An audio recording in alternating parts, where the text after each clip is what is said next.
The final day on the job for a Davenport detective, what Bill Thomas says after wearing that badge for 40 years. And October is here, how one local haunted house is getting ready for the spooky season.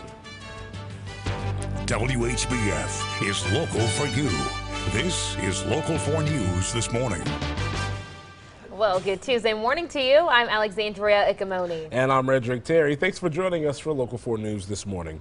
Almost half a century of keeping the streets of Davenport safe. Now Davenport police detective is calling it a career. Yeah, he sat down with Local 4's Mike Mickle about the challenges, the victories, and the changes he's seen while wearing that badge. Detective Bill Thomas is a true crime fighter. He began his career with Davenport Police, walking the beat, as all new officers do. He hadn't been with the department long, though, until he found his true calling. Well, I can't say that I did not enjoy my time in patrol. I did enjoy my time in patrol. I learned a lot of lessons about police work. But I was very interested in getting into the drug unit and into the street crime unit. The seasoned veteran says the job is somewhat easier today than it was when he began, simply because there are new tools to help detectives solve crimes. The officers today, they have a great deal of technology at their disposal to help them. In his early years, sometimes evidence was not easily found. You know, I can think of one murder case that I had where we found a fingerprint left by suspect's fingerprint, victim's blood on a cleaning bottle. And that was amazing to us. Even though Detective Thomas is credited with solving some of the area's biggest crimes, he won't take the credit. Success at this job is teamwork. It is not the Detective Thomas show. We solve these things because it's the several minds, detectives, trying to figure out what one bad mind did. And then on top of that, you have evidence technicians. You have staff at the department. And as he says goodbye to a long career with Davenport Police, Detective Thomas has one last piece of advice for new detectives. Remind yourself frequently why you took this job. This would be the type of job where I wouldn't want to go home, or I wouldn't want to finish my time here and sit in a chair and reflect and think, you know what, all I did was pick up a paycheck. I'd want to make sure that I was able to convince myself that I came here, I did a job, I tried to make a difference. In Davenport, I'm Mike Mickle, Local 4 News. 6:34 now. New equal pay legislation is now in effect in Illinois. It bans employers from asking about the wage history of applicants. Governor J.B. Pritzker signed the bill into law in July. Supporters say it could help break the cycle of women and people of color getting paid less than white men doing similar work. Employers are also banned from basing starting pay on what people earned from their last job. An Illinois man accused of crashing an SUV through a shopping mall is now facing terrorism charges. Police say Javier Garcia is responsible for the incident 10 days ago at the Woodfield Mall northwest of Chicago. Some businesses were damaged, but nobody was hurt. Garcia was released from a mental health facility and then into police custody on Friday. A push for more information as the impeachment inquiry heats up. That leads our national headlines this morning.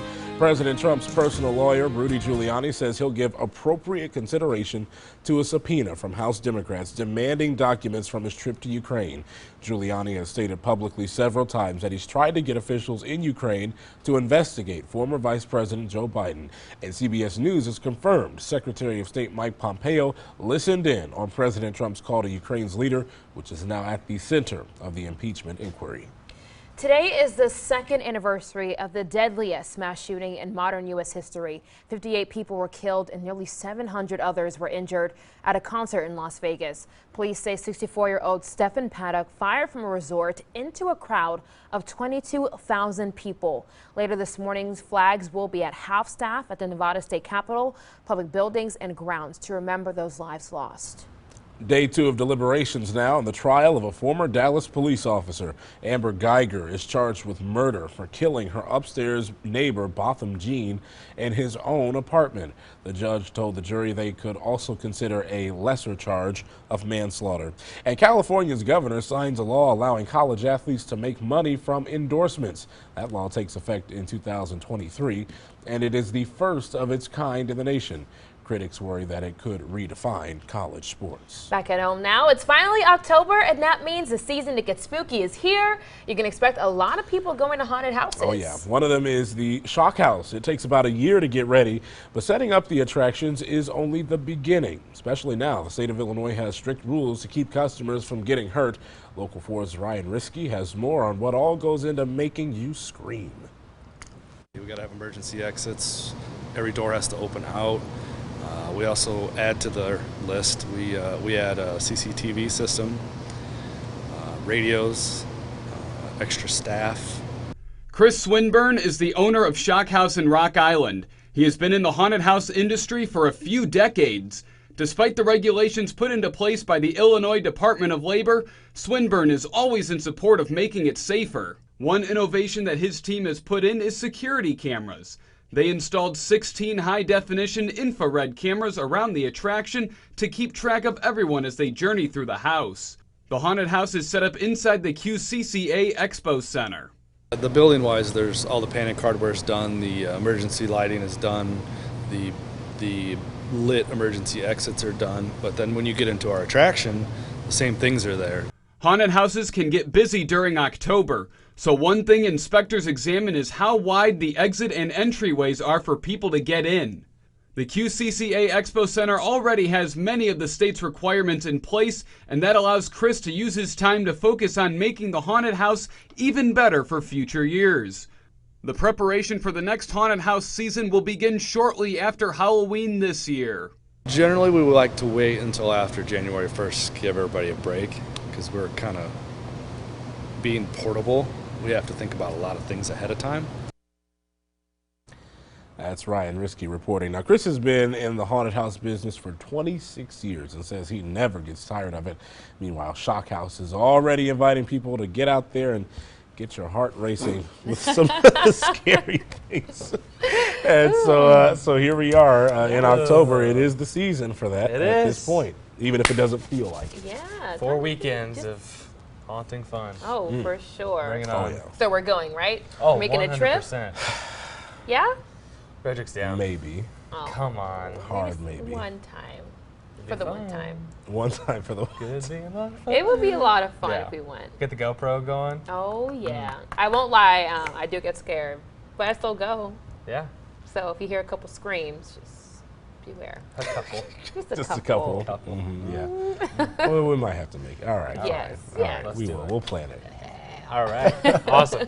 All right. Here today does not feel like October by any means. Nice, warm, and humid as you're heading out the door. Dress cool this morning. 74. We're back up to the mid-80s this afternoon.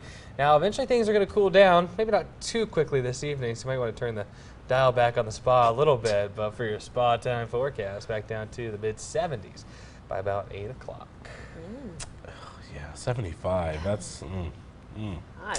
For the evening, it's a little warm. Yeah. No, after we get past today, perfect spa weather. This is going to be Yeah. Oh. way down. So maybe just take a break from the spa and everything. Yeah. No pool, no spa. Just sit inside. Just get ready. Yeah. Yeah. Get ready. Yeah, exactly. All right, Ash, thanks. Coming up, how Jay stayed cool and sizzling September. Yikes. Go for it is next in sports. Ugh, time now, 6:40. You're watching Local 4 News this morning. Oh. WHBF is local for you with Frederick Terry, Alexandria Ikomoni, and meteorologist Ash Simpson. This is Local 4 News this morning in high definition.